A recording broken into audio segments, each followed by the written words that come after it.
भाइयों और बहनों, आज हर किसान के मन में एक सवाल है। भारत सरकार ने अमेरिका से जो समझौता किया है, वो हमारे हक में है या हमारे खिलाफ? आज मैं कोई भाषण नहीं दूंगा, कोई डर नहीं फैलाऊंगा, बस सीधी और सच्ची बात रखूंगा, ताकि किसान खुद फैसला कर सके। सबसे पहले समझिए, ये समझौता है क्या? भाइयों, ये कोई पूरा कानून नहीं है, ये कोई आखिरी समझौता नहीं है, ये अभी अंतरिम समझौता है। मतलब, आज कुछ बातें तय हुई हैं, कल और बातें जुड़ सकती हैं। सरकार कहती है, किसानों को नुकसान नहीं होगा। किसान पूछता है, आज नहीं, पर कल क्या? यही असली सवाल है। किसान संगठन, विपक्षी दल और विशेषज्ञों ने कहा है कि यह समझौता गोपनीय तरीके से और बिना पर्याप्त सलाह मशविरा के आगे बढ़ा गया है। रॉयटर्स प्लस एक किसानों का फियर है कि अमेरिकी कृषि उत्पादों का सस्ते रूप में भारत में प्रवेश हो सकता है, जिससे स्थानीय किसानों की उत्पादों की कीमत दब सकती है। रॉयटर्स कुछ समूहों का कहना है कि अगर अमेरिकी कृषि वस्तुएं खुलकर भारत में आयात हो जाएं, तो भारतीय किसानों की आजीविका प्रभावित हो सकती है।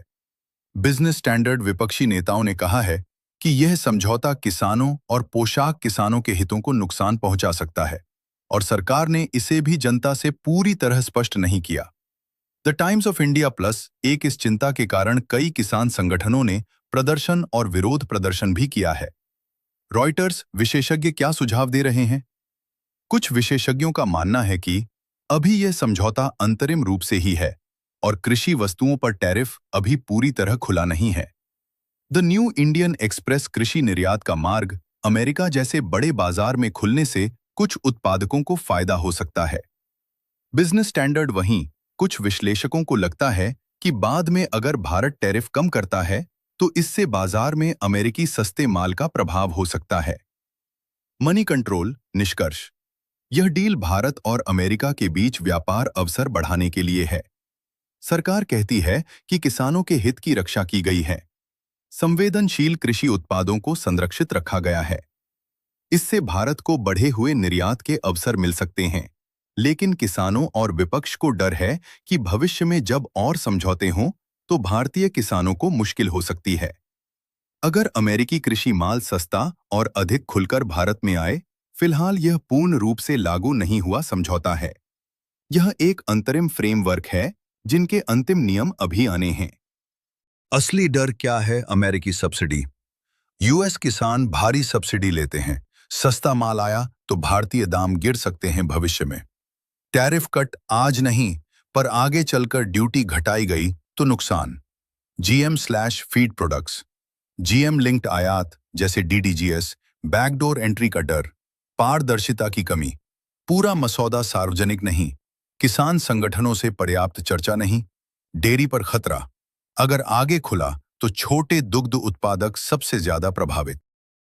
अब ध्यान से सुनिए भाइयों, क्योंकि यही किसान डरता है। गेहूं अमेरिका में किसान को सरकार बहुत सब्सिडी देती है। अगर वहां का सस्ता गेहूं भारत आया, तो हमारे गेहूं का दाम गिरेगा। मक्का, अमेरिका में मक्का बहुत सस्ता है, अक्सर जीएम जेनेटिक भी होता है।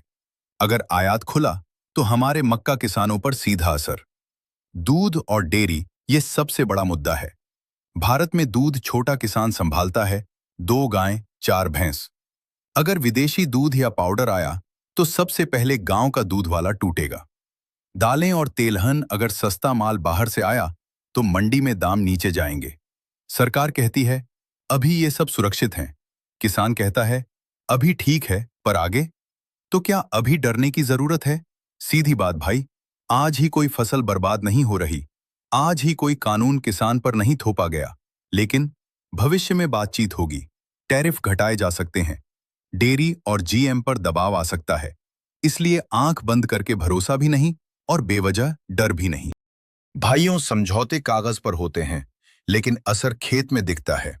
अगर किसान चुप रहेगा, तो फैसले उसके ऊपर होंगे। अगर किसान जागरूक रहेगा, तो फैसले किसान के साथ होंगे। ये लड़ाई सरकार बनाम किसान की नहीं, ये लड़ाई किसान के हक को समझने की है। आज समझना जरूरी है, ताकि कल पछताना न पड़े। वीडियो पसंद आया हो तो लाइक और सब्सक्राइब जरूर करें। जय हिंद, जय किसान दोस्त।